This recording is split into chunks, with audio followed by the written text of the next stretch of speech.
Hello friends, welcome back to Mansi study channel. दोस्तों, आज है 9 मार्च 2024 और 9 मार्च 2024 से रिलेटेड करंट अफेयर्स के जितने भी क्वेश्चन बन सकते हैं आज की क्लास में सारे क्वेश्चन को कवर करेंगे और हर क्वेश्चन से रिलेटेड इंपॉर्टेंट पॉइंट भी मैं आपको बताऊंगी। तो आप लोग पूरा क्लास बहुत ध्यान से देखिएगा। और दोस्तों, ये क्लास आपकी मॉर्निंग सुबह 7 AM पे डेली लाइव आती है।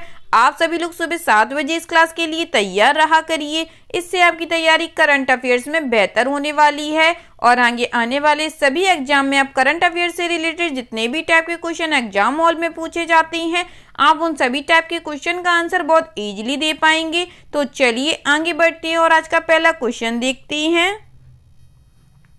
आज का पहला क्वेश्चन लिखा है, प्रधानमंत्री नरेंद्र मोदी ने किस राज्य में भारत के पहले स्वदेशी prototype fast breeder reactor PFBR 500 megawatt का उद्घाटन किया है? प्राइम मिनिस्टर नरेंद्र मोदी है जिन्हें curated India's first indigenous prototype fast breeder reactor PFBR 500 megawatt at which state?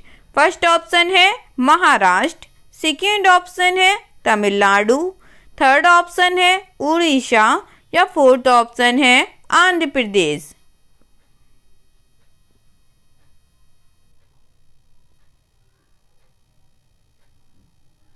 जल्दी से बताइएगा दोस्तों, इस क्वेश्चन का राइट आंसर क्या हो जाएगा?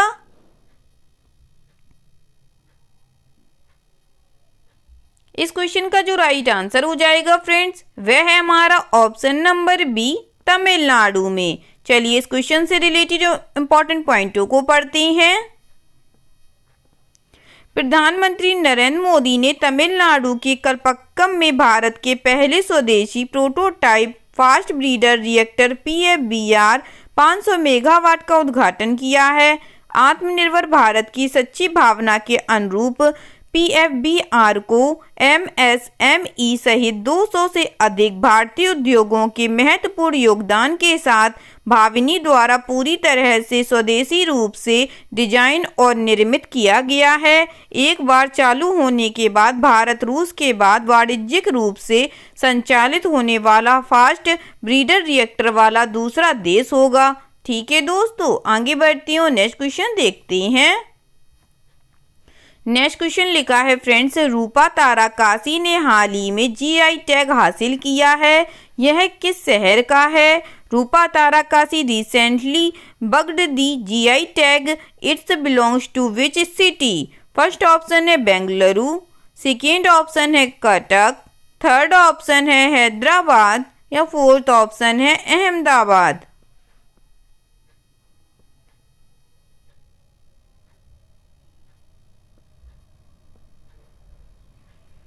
जल्दी से बताइएगा दोस्तों, रूपा ताराकासी ने हाल ही में GI टैग हासिल किया है, यह किस शहर का है?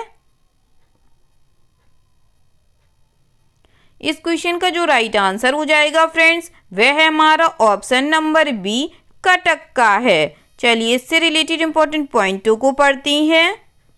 कटक रूपा ताराकासी, जिसे व्यापक रूप से सिल्वर फिलिग्री के नाम से जाना जाता है, इनको हाल ही में चेन्नई में भौगोलिक संकेत रजिस्ट्री द्वारा भौगोलिक संकेत GI टैग से सम्मानित किया गया है। उड़ीसा राज्य सहकारी हस्तशिल्प निगम लिमिटेड द्वारा मांगी गई और उड़ीसा सरकार के कपड़ा और हस्तशिल्प विभाग द्वारा समर्थित यह मान्यता कटक की सिल्वर फिलिग्री को कला के एक अद्वितीय और संरक्षित रूप के रूप में मानचित्र पर रखती है। सिल्वर फिलाग्री या ताराकासी कटक में कारीगरों के अद्वितीय कौशल और सटीकता का एक प्रमाण है।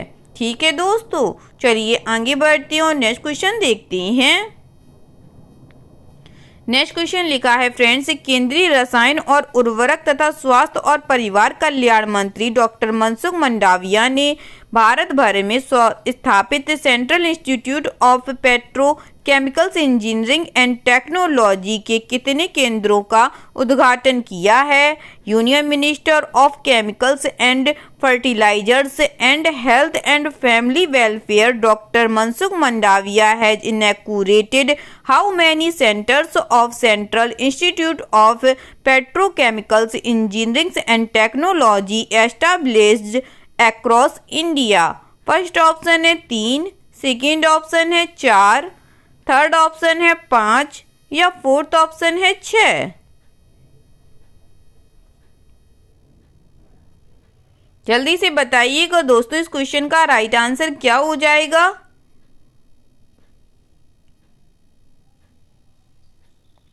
इस क्वेश्चन का जो राइट आंसर हो जाएगा फ्रेंड्स वह है हमारा ऑप्शन नंबर ए 3। चलिए इससे रिलेटेड इंपॉर्टेंट पॉइंटों को पढ़ते हैं। केंद्रीय रसायन और उर्वरक तथा स्वास्थ्य और परिवार कल्याण मंत्री डॉक्टर मनसुख मंडाविया ने पूरे भारत में स्थापित central institute of petrochemicals engineering and technology CIPET के 3 केंद्रों का वर्चुअल माध्यम से उद्घाटन किया है।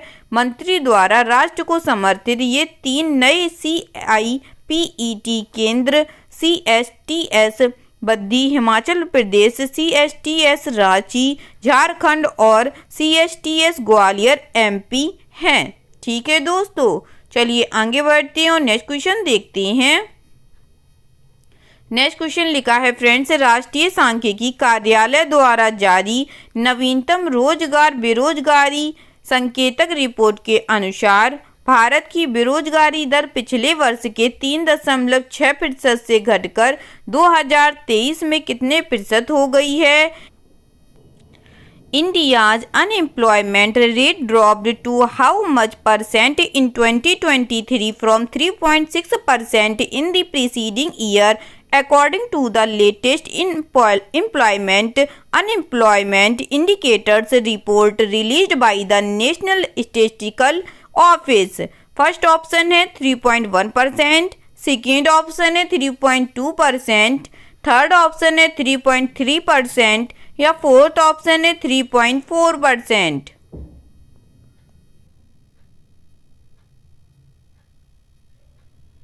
जल्दी से बताइएगा फ्रेंड्स इस क्वेश्चन का राइट आंसर।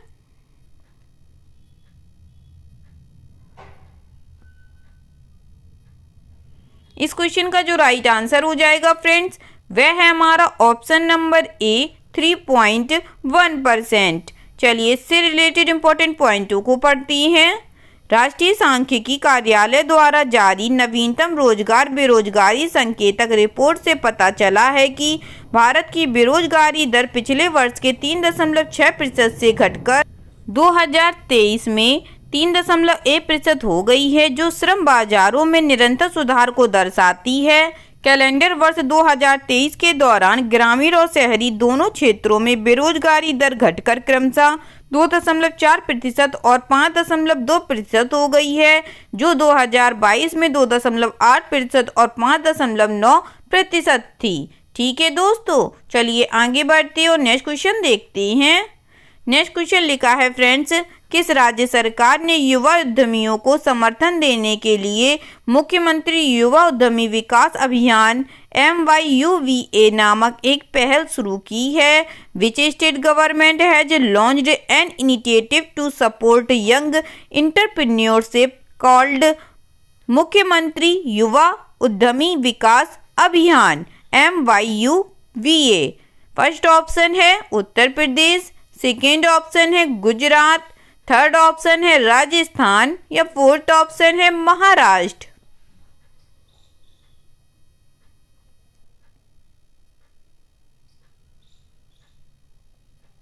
बताइएगा दोस्तों किस राज्य सरकार ने युवा उद्यमियों को समर्थन देने के लिए मुख्यमंत्री युवा उद्यमी विकास अभियान नामक एक पहल शुरू की है?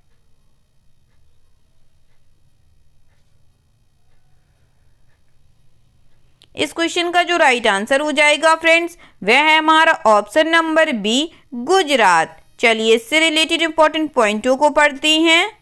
उत्तर प्रदेश के मुख्यमंत्री योगी आदित्यनाथ ने युवा उद्यमियों को समर्थन देने के लिए मुख्यमंत्री युवा उद्यमी विकास अभियान नामक एक पहल शुरू की है।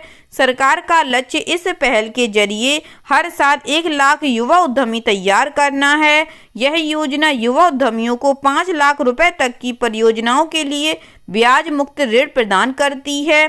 यह योजना व्यवसाय संचालन में डिजिटल लेन देन को बढ़ावा देती है और डिजिटल भुगतान विधियों को अपनाने को प्रोत्साहित करने के लिए अनुदान प्रदान करती है। ठीक है दोस्तों, चलिए आगे बढ़ते हैं और नेक्स्ट क्वेश्चन देखते हैं। नेक्स्ट क्वेश्चन लिखा है फ्रेंड्स, कौन सा देश अपने संविधान में गर्भपात के अधिकार को शामिल करने वाला दुनिया का पहला देश बन गया है? Which country has become the first country in the world to enshrine abortion rights in its constitution? First option है फ्रांस, सेकंड ऑप्शन है इटली, थर्ड ऑप्शन है यूके या फोर्थ ऑप्शन है स्पेन।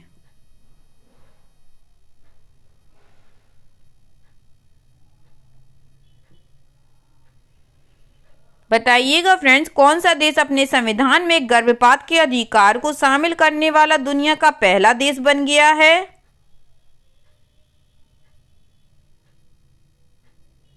इस क्वेश्चन का जो राइट आंसर हो जाएगा फ्रेंड्स, वह है हमारा ऑप्शन नंबर ए, फ्रांस बन गया है। चलिए इससे रिलेटेड इंपॉर्टेंट पॉइंटों को पढ़ते हैं।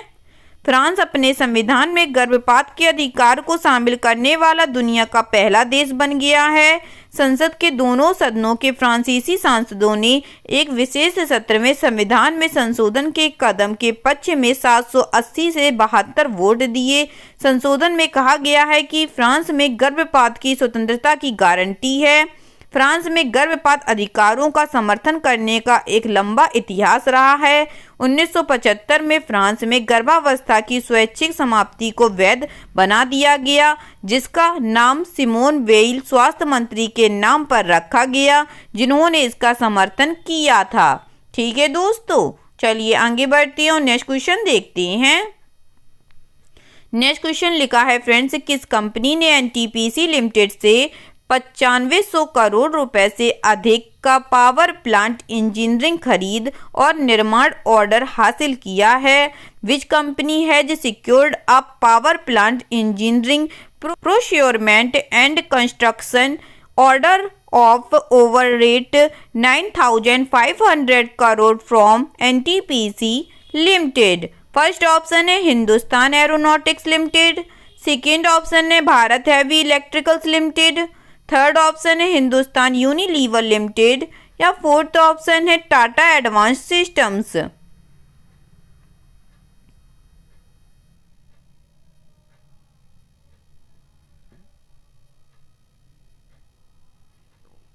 बताइएगा दोस्तों, इस क्वेश्चन का राइट आंसर क्या हो जाएगा? इस क्वेश्चन का जो राइट आंसर हो जाएगा फ्रेंड्स, वह है हमारा option number B, Bharat heavy electricals limited. चलिए इससे रिलेटेड इंपॉर्टेंट पॉइंटों को पढ़ते हैं।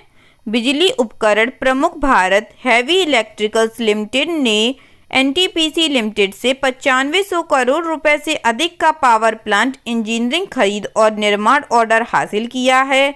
यह ऑर्डर उत्तर प्रदेश में Singrauli super thermal power project stage third 2x800 megawatt के लिए है। 800 मेगावाट की पहली इकाई 50 महीने में और दूसरी इकाई 54 महीने में पूरी होगी। ठीक है दोस्तों, चलिए आगे बढ़ते हैं और नेक्स्ट क्वेश्चन देखते हैं।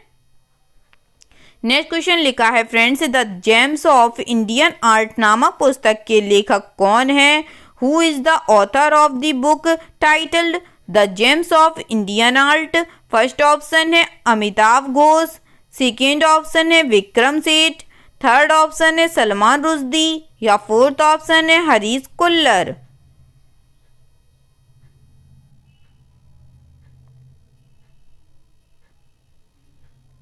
बताइएगा दोस्तों, the James of Indian art नामक पुस्तक के लेखक कौन है? इस क्वेश्चन का जो राइट आंसर हो जाएगा फ्रेंड्स, वह है हमारा option number D, Harish Khullar ji हैं। चलिए इससे रिलेटेड इंपॉर्टेंट पॉइंटों को पढ़ते हैं।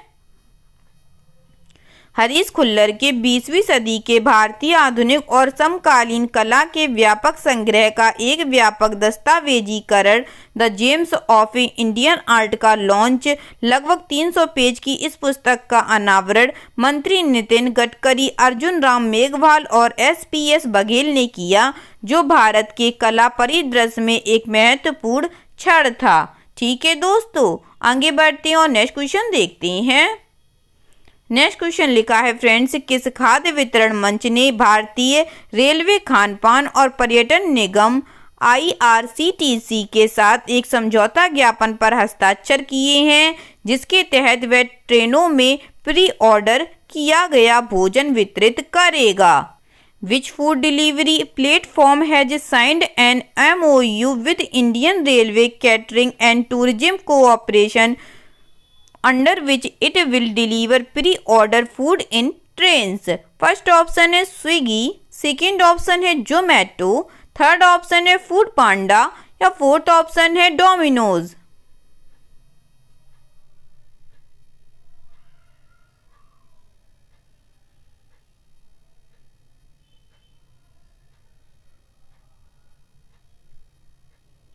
बताइएगा दोस्तों, किस खाद्य वितरण मंच ने भारतीय रेलवे खानपान और पर्यटन निगम के साथ एक समझौता ज्ञापन पर हस्ताक्षर किए हैं, जिसके तहत वह ट्रेनों में प्री ऑर्डर किया गया भोजन वितरित करेगा।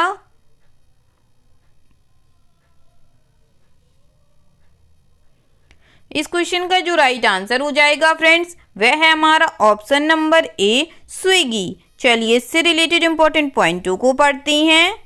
ऑनलाइन फूड ऑर्डरिंग और डिलीवरी प्लेटफॉर्म स्विगी ने Indian railway catering and tourism corporation के साथ एक समझौता ज्ञापन पर हस्ताक्षर किए हैं, जिसके तहत वह ट्रेनों में प्री ऑर्डर किया गया भोजन वितरित करेगा। यह सेवा 12 मार्च से 4 स्टेशनों बेंगलुरु, भुवनेश्वर, विशाखापत्तनम और विजयवाड़ा से शुरू होगी और आने वाले हफ्तों में 59 अतिरिक्त सिटी स्टेशनों पर विस्तारित की जाएगी। ठीक है दोस्तों, चलिए आगे बढ़ते हैं और आज का लास्ट क्वेश्चन देखते हैं। आज का लास्ट क्वेश्चन लिखा है फ्रेंड्स, मार्च 2024 में किस बैंक ने सह branded travel credit card EMT credit card launch करने के लिए ऑनलाइन ट्रैवल ट्रैक प्लेटफॉर्म इजी माई ट्रिप के साथ साझेदारी की है? In March 2024 which bank has partnered with online travel tech platform Easy My Trip to launch a co-branded travel credit card EMT credit कार्ड? फर्स्ट ऑप्शन है Bharatiya state bank, second option है Punjab national bank, third option है IndusInd bank या fourth option है HDFC bank.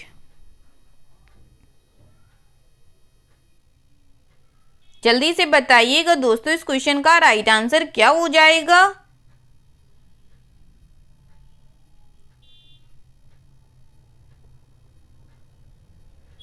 इस question का जो right answer हो जाएगा फ्रेंड्स, वह है हमारा option number B Punjab national bank. चलिए इससे रिलेटेड इंपॉर्टेंट पॉइंटों को पढ़ते हैं। सार्वजनिक क्षेत्र के बैंक पंजाब नेशनल बैंक ने सह branded travel credit card PNP EMT credit card launch करने के लिए online travel tech platform Easy My Trip के साथ साझेदारी की है। इस सह ब्रांडेड ट्रैवल क्रेडिट कार्ड का लक्ष्य बड़े पैमाने से लेकर प्रीमियम वर्ग तक है। उपयोगकर्ता उड़ान, होटल और अवकाश पैकेज सहित विभिन्न श्रेणियों में पुरस्कार अर्जित कर सकती हैं। इसके अलावा इस नए क्रेडिट कार्ड में संपर्क रहित भुगतान के लिए एक वॉलेट भी शामिल है। ठीक है दोस्तों, आई होप आज के सभी क्वेश्चन आप लोगों को बहुत अच्छे लगे होंगे फ्रेंड्स, और सभी क्वेश्चन से रिलेटेड इंपॉर्टेंट पॉइंट के नोट्स भी आप लोगों को बहुत अच्छे से समझ में आए होंगे। एग्जाम के नज़रिए से दोस्तों क्लास बहुत हेल्पफुल रही होगी। अगर क्लास अच्छी लगी और सारे फैक्टों को आप लोगों ने अच्छे से समझा हो तो प्लीज़ इस क्लास को लाइक कीजिएगा, शेयर कीजिएगा और आपके अपने चैनल मानसी स्टडी चैनल को सब्सक्राइब कीजिएगा। थैंक यू सो मच दोस्तों।